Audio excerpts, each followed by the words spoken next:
আমি সেই অবহেলা, আমি সেই নতমুখ, নীরবে ফিরে যাওয়া অভিমান ভেজা চোখ। আমাকে গ্রহণ করো। উৎসব থেকে ফিরে যাওয়া আমি সেই প্রত্যাখ্যান, আমি সেই অনিচ্ছা নির্বাসন, বুকে নেয়া ঘোলাটে চাঁদ। আমাকে আর কি বেদনা দেখাবে?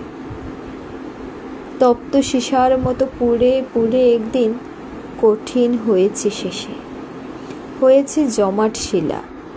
তবু সেই পাথরের অন্তর থেকে কেঁদে উঠে এক রাশ জলের আকুতি। ঝর্ণার মতো তারা নেমে যেতে চায় কিছু মাটির শরীরে। আমি সেই নতমুখ, পাথরের নিচের করুণ বেদনার জল। আমি সেই অভিমান, আমাকে গ্রহণ করো।